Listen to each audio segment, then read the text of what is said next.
आज आपण अगदी लुसलुशीत आणि टम्म फुगलेल्या पालकाच्या पुऱ्या कशा बनवायच्या ते बघणार आहोत. नमस्कार, मी अश्विनी तुम्हा सर्वांचं आपल्या यूट्यूब चॅनलवरती अगदी मनापासून स्वागत करते. तर तुम्ही पाहू शकताय आपल्या पुऱ्या अगदी टम्म फुगलेल्या आहेत.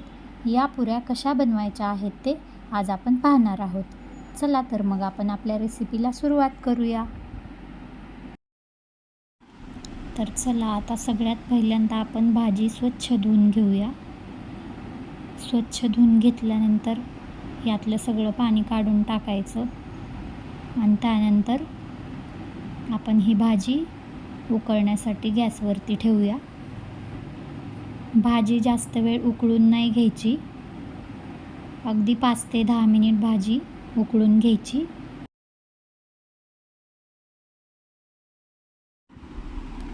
पाणी जेव्हा उकळू लागेल तेव्हा आपल्याला 1-2 वेळा त्याला हलवून घ्यायचे आणि फक्त 1 ते 2 मिनिटासाठी ते तसंच ठेवायचे. त्यानंतर आपण भाजी काढून घ्यायची.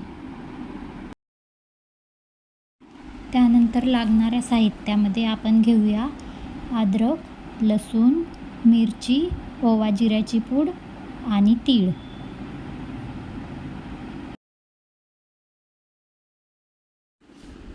आता एका ताटामध्ये आपल्याला 2 वाट्या गव्हाचं पीठ घ्यायचं आहे आणि यामध्येच अर्धी वाटी बेसन घालायचं. मी नाही घातलेलं, हे ऑप्शनल आहे, तुम्ही पण घालू शकता. त्यानंतर यामध्ये चवीनुसार मीठ घालायचं. त्यानंतर ओवा जिऱ्याची पूड घालायची. नंतर 2 चमचे तीळ टाकायचे.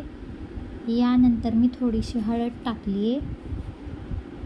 त्यानंतर आपण आलं, लसूण आणि मिरचीची पेस्ट टाकायची.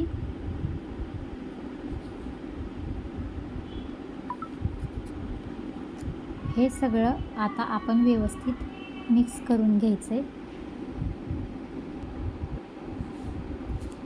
त्यानंतर आपण यामध्ये शिजवलेला पालक टाकायचा. तुम्ही हे मिक्सरमधून पण ग्राइंड करून घेऊ शकता.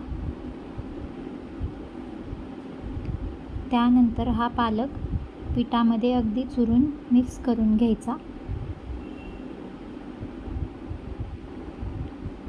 ते सगळं आपण व्यवस्थित मिक्स केल्यानंतर गरज वाटली तर अगदी थोडंसं पाणी आपल्याला यामध्ये घालून घ्यायचे.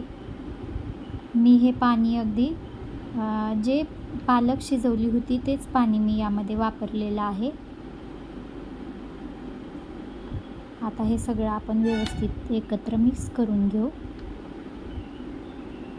थोडं थोडं करून पाणी टाकायचं, एकदाच पाणी टाकायचं नाही.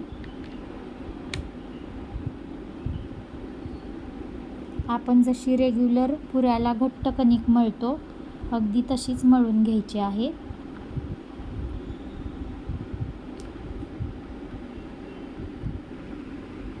यानंतर अगदी घट्ट अशी कणिक मळून झाल्यानंतर त्यावरती थोडंसं तेल लावून घ्यायचं आणि पुन्हा थोडंसं त्याला मळून घ्यायचं.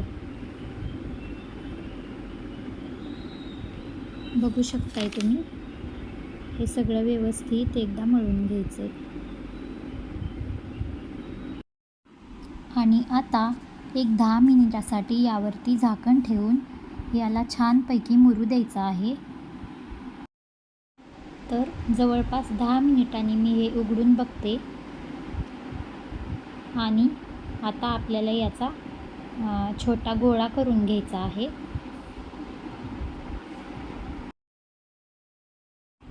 त्याला थोडंसं पीठ लावून घेतलं आहे. तुम्ही हवं तर या पुऱ्या तेल लावून देखील लाटू शकता आणि पुऱ्या जास्त जाडही ठेवायच्या नाहीत आणि पातळही नाही लाटायच्या. जास्त पातळ केल्या तर मग त्या पुऱ्या फुगणारच नाहीत. आता आपण पुरी तळून घेऊया. यामध्ये मी आता एक पुरी सोडलेली आहे. रिझल्ट तुमच्या समोरच आहे. मस्त टम्म अशी पुरी फुगलेली आहे.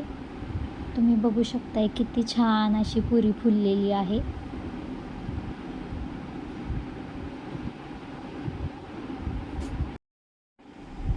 तर फायनल रिझल्ट तुम्ही पाहू शकताय.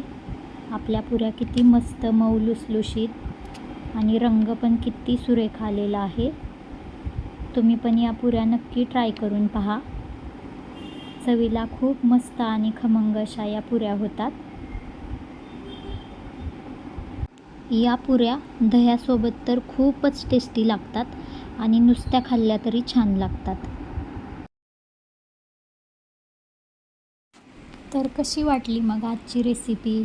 तुम्हीही नक्की ट्राय करा आणि आवडली असेल तर लाईक, शेअर, सबस्क्राईब करायला विसरू नका.